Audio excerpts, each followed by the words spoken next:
Hollywood has always been a high-stakes gambling den where fortunes are won and lost overnight. But 1965 stands as a particularly challenging year that nearly brought the entire studio system to its knees. What followed was a series of expensive miscalculations that would reshape how films were financed for decades to come. The mid-1960s marked a pivotal moment for Hollywood. The old studio system was weakening under pressure from television, changing social attitudes, and the rise of independent productions. Most of these gambles didn't just fail. They underperformed so spectacularly that careers were ended, studios were financially strained, and the entire industry was forced to reevaluate its approach to filmmaking. The Greatest Story Ever Told may have had one of the most ironically appropriate titles in cinema history, though not for the reasons director George Stevens intended. This biblical epic about the life of Jesus Christ starred Max von Sydow and featured an endless parade of A-list cameos, from John Wayne as a Roman centurion to Charlton Heston as John the Baptist. The production spiraled wildly out of control, with Stevens' perfectionism driving the budget to a staggering $20 million, equivalent to over $170 million today. Stevens insisted on filming in the challenging terrain of Utah and Nevada to capture a landscape that looked suitably biblical, forcing the construction of massive sets in remote locations. Stevens' obsessive attention to detail became legendary. He reportedly shot over 30 takes of a single-line delivery from Claude Rains. When executives begged him to control costs, Stevens allegedly responded, "You can't put a price tag on the life of Christ." The final cut ran nearly 4 hours, with Stevens refusing to trim a single minute despite studio pressure. The film's pacing was glacial. One critic famously remarked that the audience ages perceptibly while watching it. Audiences and critics alike found it ponderous and self-important. Despite the religious subject matter, the film earned just $15 million,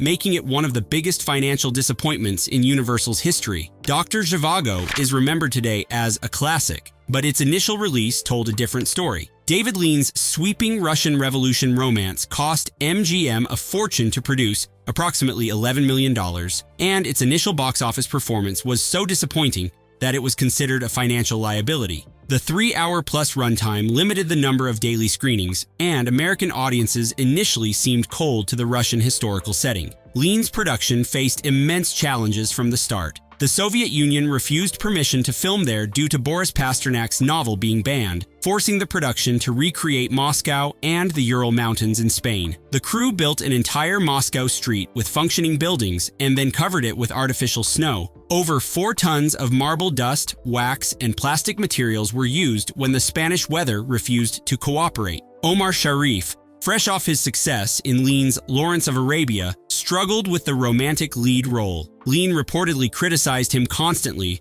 driving Sharif to near breakdown. The first test screenings were concerning, with audience walkouts during the film's slower sequences. The film would eventually find its audience and become profitable through re-releases and international distribution, but its initial underperformance contributed to MGM's growing financial troubles. What no one realized was that this failure would eventually become one of the highest-grossing films of all time.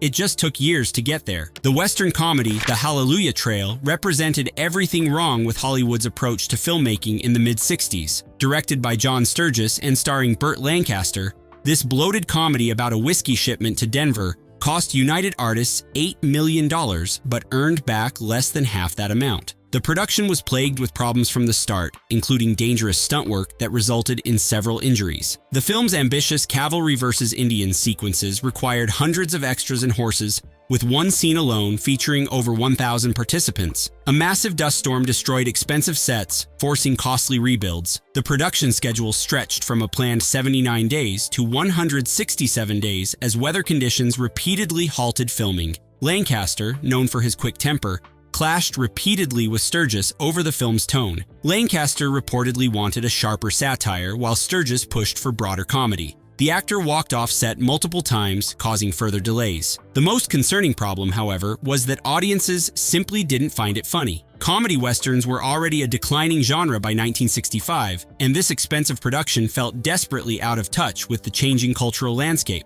Critics were unforgiving. Variety called it a lumbering, overstuffed wagon of unfunny gags, while the New York Times dismissed it as a 3-ring circus without a ringmaster. Lord Jim, an adaptation of Joseph Conrad's novel starring Peter O'Toole, should have been a guaranteed hit. O'Toole was riding high after Lawrence of Arabia, and the exotic locations and adventure story seemed tailor-made for box office success. Instead, the film became a cautionary tale about the dangers of production excess. Columbia Pictures spent $10 million on the film, only to see it earn a modest $3 million.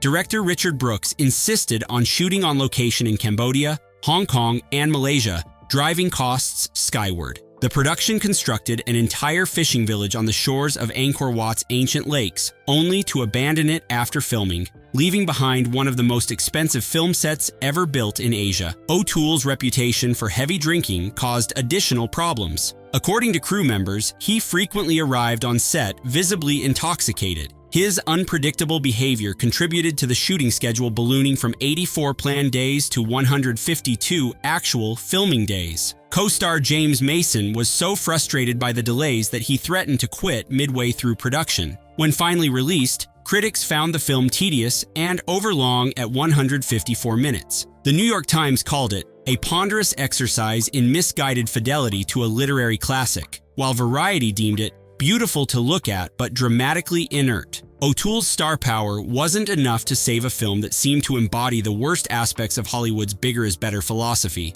The Agony and the Ecstasy, Charlton Heston's portrayal of Michelangelo painting the Sistine Chapel, perfectly symbolized Hollywood's excess in this era. The title inadvertently described the studio's reaction to the balance sheet. Agony over the $12 million cost, with little ecstasy from the $4 million return. 20th Century Fox built enormous sets recreating the Sistine Chapel and Vatican, sparing no expense in the pursuit of authenticity. The Cinecittà Studios in Rome housed what was then the largest indoor set ever constructed in Europe, a full-scale replica of the Sistine Chapel ceiling that could be mechanically lowered to allow close-up filming of Heston's painting scenes. The production employed 22 artists who worked for 7 months just to recreate Michelangelo's frescoes in exacting detail. Heston threw himself into the role with characteristic intensity, spending months learning to convincingly hold painting tools and mimic the motions of a master artist. He studied Michelangelo's techniques with art historians and even attempted to sculpt marble using authentic Renaissance tools. Co-star Rex Harrison, playing Pope Julius II, clashed constantly with both Heston and director Carol Reed. Harrison, who had recently won an Oscar for My Fair Lady, demanded script revisions to expand his role. The tension between the two stars was so evident that crew members began taking bets on which actor would walk off the set first. The film suffered from production delays and a fundamental marketing problem. How do you make a film about a man painting a ceiling exciting to mass audiences? The answer, apparently, was that you can't. Despite Heston's star power and Harrison's supporting role, audiences stayed away. The clash between artist and patron that formed the film's dramatic core simply didn't translate to compelling cinema. Few films exemplify Hollywood's disconnect from changing audience tastes better than Morituri, a Marlon Brando world conflict II thriller that sank without a trace. Despite Brando's involvement and a substantial $5 million budget, the film earned just $3 million. 20th Century Fox had high hopes for this story of a German deserter forced by the British to sabotage a German blockade runner, originally titled Codename Morituri, from the Latin phrase Morituri te salutamos, we who are about to die salute you. The project had bounced between studios for years. Director Bernard Wicki, not well known in Hollywood, was hired specifically at Brando's request, a decision Fox executives would later regret. Brando, always unpredictable, became increasingly difficult as filming progressed. He frequently arrived late to the set, sometimes appearing hours after the scheduled start time. His method acting approach to playing a German engineer baffled the director. Brando would sometimes refuse to speak between takes, insisting on maintaining his character's German accent even in casual conversations. By 1965, audiences were growing tired of conventional world conflict II narratives as the Vietnam conflict intensified. Younger viewers, increasingly anti-establishment, had little interest in traditional heroics. The film's marketing campaign didn't help. Fox changed the title from Morituri to The Saboteur, codename Morituri, just before release, confusing potential audiences. Critics were harsh in their assessment. Time magazine called it a waterlogged thriller that takes on confusion like a sinking ship takes on water. The film's failure contributed to Brando's temporary decline as a bankable star, a status he wouldn't fully recover until The Godfather 7 years later. Von Ryan's Express, starring Frank Sinatra as an American POW leading an escape from German-occupied Italy, represented a massive miscalculation by 20th Century Fox. The studio invested $7 million in what they believed would be a surefire hit combining Sinatra's star power with world conflict to action. While the film wasn't a complete failure, earning about $7.7 million, its slim profit margin on such a huge investment made it effectively a financial disappointment. The production faced numerous challenges, including Sinatra's notorious impatience with multiple takes and his refusal to work beyond his contractually obligated hours.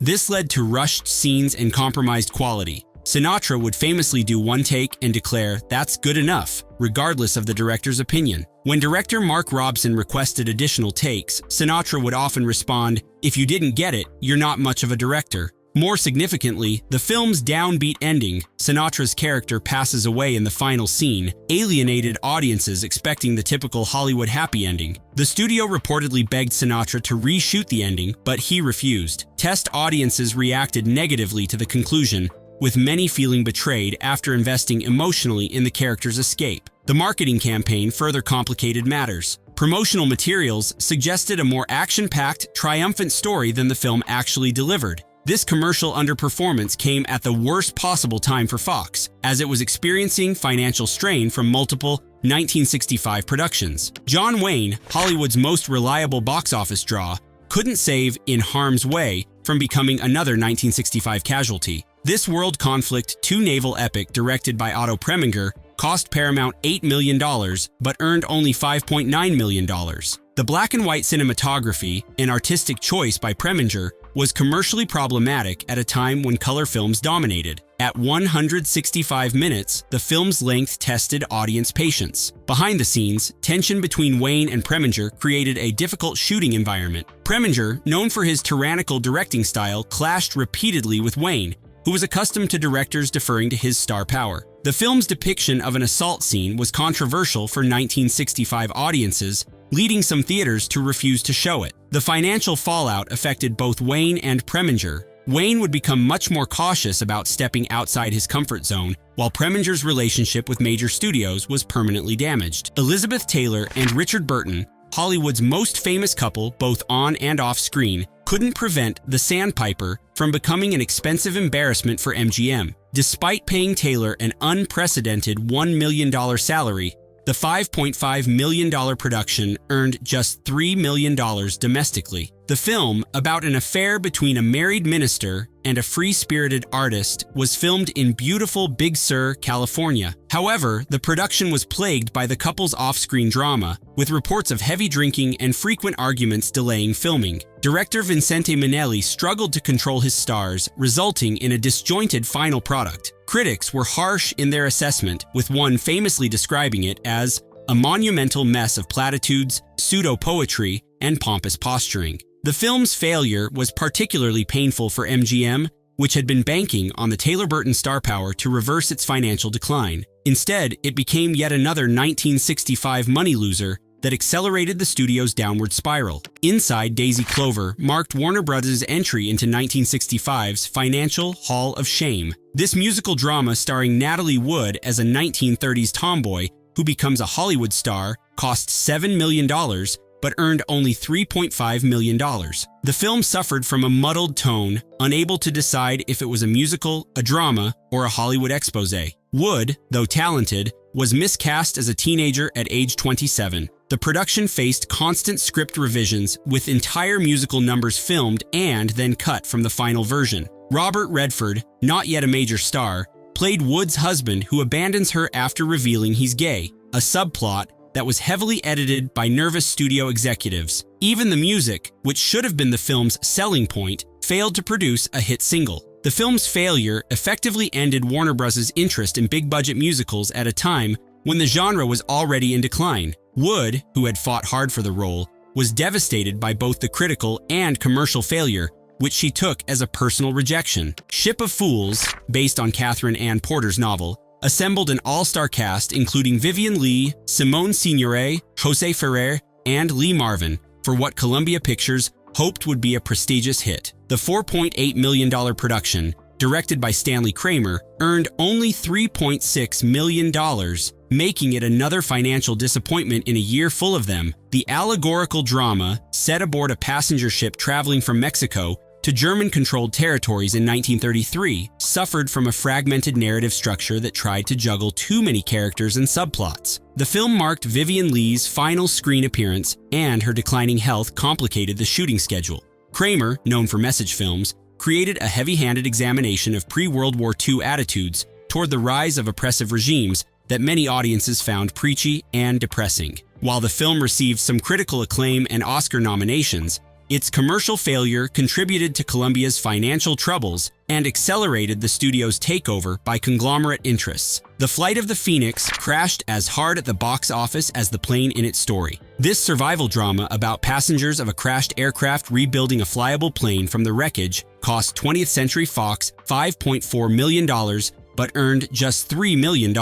Director Robert Aldrich assembled an impressive cast, including James Stewart, Richard Attenborough, and Peter Finch, but audiences largely stayed away. The production faced misfortune from the start. Stunt pilot Paul Mance lost his life during filming when his specially designed aircraft broke apart while landing. This unfortunate incident cast a shadow over the entire production and complicated marketing efforts. The film's downbeat tone and ambiguous ending also worked against it commercially. Fox had expected a hit based on the star power and premise, but instead found themselves with yet another 1965 financial setback. The commercial failure hit James Stewart particularly hard, as it came during a period when the aging star was struggling to maintain his box office appeal. The chase stars Marlon Brando as Sheriff Calder, a principled lawman in a morally corrupt Texas town where banker Val Rogers, E.G. Marshall, holds significant power. When escaped convict Bubba Reeves, Robert Redford, heads back to town, the community erupts in hysteria. Meanwhile, Bubba's wife, Anna, Jane Fonda, is having an affair with Val's son, Jake, James Fox, adding to the drama. The film was a significant box office failure despite its star-studded cast and acclaimed director, Arthur Penn. Behind the scenes, the production was plagued by conflicts between Penn, producer Sam Spiegel, screenwriter Lillian Hellman, and Brando himself. These tensions grew so severe that Penn was reportedly tricked out of the final edit by Spiegel, resulting in a film that none of its creators were satisfied with. The participants were openly bitter about the production, with Hellman remarking, "Decision by democratic vote is a fine form of government, but it's a stinking way to create," while Brando's attitude became, "If they're going to be so stupid, I'll just take the money, do what they want, and get out." Penn would bounce back the following year with Bonnie and Clyde, while The Chase became largely forgotten despite its examination of violence in American society and impressive cast. The financial challenges of 1965 fundamentally changed Hollywood. The old studio model of throwing massive budgets at star-driven spectacles